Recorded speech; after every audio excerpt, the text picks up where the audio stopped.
విజయ్ గారితో, వినోద్ బాల గారితో వర్క్ చేశాను. అప్పుడు ఫస్ట్ టైం నేను ఉన్నప్పుడు ప్రాక్టికల్గా నేను వెళ్ళి చూసాను ఇక్కడ సమస్యలు ఏంటి, అసలు ఎలా వర్క్ చేస్తారు, ఈ సిస్టమ్ ఏంటనేది నేను ఈజీగా ఉండి తెలుసుకున్నాను. ఒక ఆర్టిస్ట్గా మనం చాలా ఫేమ్లో ఉంటాము, లైమ్ లైట్లో ఉంటాము, అందరూ మనకి జేజేలు కొడుతూ ఉంటారు, ఫ్యాన్స్ వచ్చి ఫోటోలు దిగుతూ ఉంటారు. మనం వెళ్తే ఈవెన్ పెద్ద పెద్ద వాళ్ళు కూడా మనని చాలా బాగా రిసీవ్ చేసుకుంటారు. ఇవన్నీ ముందున్నవండి, కానీ దాని వెనకాలన్న సమస్యలు చాలా క్లియర్గా నేను ప్రాక్టికల్గా చూశాను. ఎంత దిగజారి మాట్లాడాల్సి వస్తుందంటే, ఎంత మా తరఫున వాళ్ళంత పెద్ద స్థాయిలో ఉండి హాయిగా వాళ్ళందరూ సెటిల్ అయిపోయారు ఆల్రెడీ. వాళ్ళకేం అవసరం లేదు ఈ రోజున మా కోసం ఇట్లా ఫైట్ చేయటానికి. మేమందరం కూడా వర్క్ చేసుకుంటున్నాం ఆల్రెడీ. ఇదంతా ఒక అసోసియేషన్ ఉన్నది, ఇంత వర్క్ చేస్తున్న వాళ్ళం కూడా ఇక్కడ ఉన్నది కేవలము కొత్త వాళ్ళని ప్రోత్సహించడం కోసమే, కొత్త వాళ్ళు స్ట్రగుల్లో ఉన్న వాళ్ళకి అవకాశాలు ఇప్పించడం కోసమే మాత్రమే అసోసియేషన్ అనేది ఉంది. ఆల్రెడీ వర్క్ చేస్తున్న వాళ్ళందరూ హ్యాపీగా జాబ్కి వెళ్ళిపోతారు, ఇంటికి వెళ్ళిపోతారు. ఇంకా టైం ఎక్కడ ఉంటుందండి? టైం ఉండదు యాక్చువల్గా మాకు. అలాంటిది వచ్చి వాళ్ళ టైం తీసుకొని పెద్దలు చెప్పినట్టు అర్ధరాత్రి 2ంటికి ఫోన్ చేసి మా పర్సనల్ సమస్యలైనా, అసోసియేషన్ సమస్యలైనా, సీరియల్లో ప్రమాదాలైనా వాళ్ళు ఇమ్మీడియట్గా వస్తారండి. వచ్చి అక్కడుండి ఆ ప్రాబ్లమ్ని సాల్వ్ చేసేంత వరకు మాకు యాక్సెస్లో ఉంటారు. అవన్నీ నేను గత ఈసీగా చేసినప్పుడు లిటరల్గా ఫేస్ టు ఫేస్ చూసా. శ్రీనివాస్ గారు అన్నట్టు ఆ రోజున భాస్కర్ రావు గారిని కిమ్స్కి వెళ్ళినప్పుడు ఎంత ఎంత బాధ అనిపించిందంటే కళ్ళమ్మ నీళ్ళు వచ్చాయి. వాళ్ళకి అవసరం లేదు కదండి, ఈ రోజున వాళ్ళు యాక్టింగ్ చాలా తక్కువ చేస్తారు, వాళ్ళకి ఏం అవసరం లేదు, వాళ్ళు సెటిల్ అయిపోయారు, వాళ్ళ పిల్లలు కూడా సెటిల్ అయిపోయారు, వాళ్ళకి హాయిగా డబ్బు పంపిస్తారు, ఇంట్లో కూర్చోవచ్చు.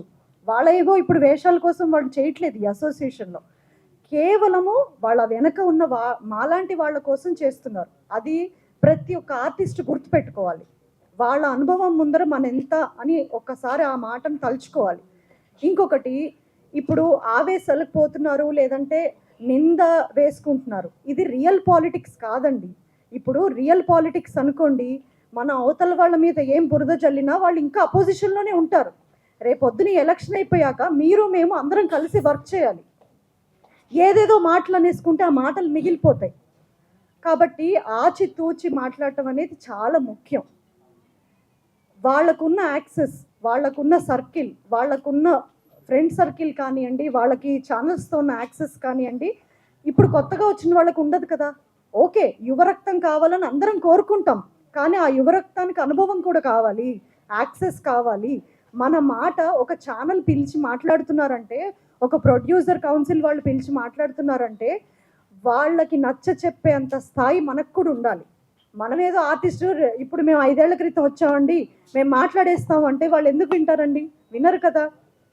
ఎన్నో ఏళ్ల నుంచి పరిచయం ఉన్న వాళ్ళ మాట వింటారు, కానీ కొత్తగా వచ్చిన వాళ్ళ మాట వినలేరు కదా. వీళ్ళకి ఏముందిలే ఎక్స్పీరియన్స్ అని అనుకుంటారు. ప్రాబ్లమ్స్ చెప్పటం వేరు, ప్రాబ్లమ్ సాల్వ్ చేయటం వేరు. ఈ రెండిటికి మధ్య వ్యత్యాసము మన ఆర్టిస్టులందరూ గుర్తించాలి. ఇది స్పెషల్గా పబ్లిక్కి కాదు, నేను ఆర్టిస్టులకు చెప్తున్నా. మీరు ఆచితూచి ఓటేయాలి ఈసారి. ఎందుకంటే ఈసారి ఓటింగ్ అనేది చాలా ముఖ్యం.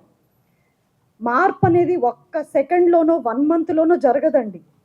ఓకే, ఇప్పుడు డబ్బింగ్ సీరియల్స్ ఎట్లాగే వాళ్ళు చేయకపోతే, అలాగే కన్నడ ఆర్టిస్టులు కానివ్వండి, వేరే రాష్ట్రాల నుంచి, ఏ రాష్ట్రం నుంచి వచ్చినా వాళ్ళందరూ ఆగాలి అంటే ఇక్కడ వాళ్ళు పడే యాతన ఉంది చూసారా, అది నిజంగా ఇక్కడ కూర్చున్న వాళ్ళు ఎవ్వరికీ అవసరం లేదు. ఎందుకంటే ఐఎమ్ వర్కింగ్, బిజీ. ఇక్కడున్న ప్రతి ఒక్కళ్ళు ఓకే షూటింగ్స్ చేయట్లేదేమో, కానీ పర్సనల్ లైఫ్లో ఆల్మోస్ట్గా హ్యాపీగా ఉన్నవాళ్లే. వాళ్ళు ఇక్కడ చేయాల్సిన అవసరం లేదు, కానీ వాళ్ళు ఆ రోజులు ఇనీషియల్ డేస్ గుర్తుపెట్టుకున్నారు. మనం ఏం కష్టపడ్డామో అది నెక్స్ట్ జనరేషన్కి ఉండద్దు అని. నేను పర్సనల్గా రావడానికి కారణం కూడా అదే. నేను ఈ రోజున తక్కువని సీరియల్స్ ఆపేయగలుగుతాను, చేయకుండా మానేయగలుగుతాను, కానీ నెక్స్ట్ జనరేషన్ వచ్చి చేసుకునే విధంగా ఇండస్ట్రీని చెయ్యాలనే ఒక చిన్న తాపత్రయంతో నేను ఈసారి ఈ ప్యానెల్లో ఉన్నాను. లొకేషన్స్లో ఏదున్నా నాకు చెప్పుకునే యాక్సెస్ కల్పిస్తాను, కొత్త ఆర్టిస్టులతో మాట్లాడతాను, వాళ్ళకి ఇట్లా అసోసియేషన్ ఉందనే చెప్తాను, వాళ్ళకి భరోసా ఇస్తాను. నాకు తెలిసిన ప్రొడ్యూసర్లకి, నాకు తెలిసిన మేనేజర్లకి ఆ కొత్త వాళ్ళ ఫోటోలు పంపిస్తాను. ఎవరికి వ్యక్తిగతంగా వాళ్ళు చేయాలండి. ఇక్కడ ఆల్రెడీ బుక్స్ ఉన్నాయి, మన ఫోటోలు ప్రింట్ చేసి మన ఫోన్ నెంబర్లతో ఆల్రెడీ ఒక డైరీ ఉంది. అది అన్ని అసోసియేషన్ అందరు ప్రొడ్యూసర్స్కి అందరు డైరెక్టర్స్ దగ్గర ఉంటుంది. మనకు ఆల్రెడీ అలాగ వర్క్ దొరుకుతుంది. కానీ దొరకకపోవటానికి మెయిన్ రీజన్ అసోసియేషన్ కాదండి, వేరే ప్రాబ్లం. మన అందరం కలిసి యూనిటీగా ప్రాబ్లమ్ని సాల్వ్ చేయాలి. కానీ మనం కొట్టుకొని ఇక్కడ ఈ లోపాలు ఉన్నాయి, అక్కడ ఆ లోపాలు ఉన్నాయని మన మీద మన బురద జల్లుకుంటే వేరే ఎవరో బాగుపడతారు. సో ఈ టైంని సద్వినియోగం చేసుకొని మీ ఓటుని చాలా వ్యూహాత్మకంగా ఈసారి మాత్రం చాలా తెలివితేటలతోని మీ అనుభవాన్ని ఉపయోగించి, ఎందుకంటే అంత ఈజీ కాదండి ఒక ఛానల్ దగ్గరికి వెళ్ళటం, ఒక ప్రొడ్యూసర్తో మాట్లాడటం అంత ఈజీ కాదు. అది పెద్దలే చేయగలుగుతారు. సో ఆ పెద్దరికానికి విలువిచ్చి మీ ఓటు వేస్తారని మనస్ఫూర్తిగా కోరుకుంటున్నాను. ఇక్కడికి వచ్చిన అందరికీ థ్యాంక్ యూ వన్స్ అగైన్.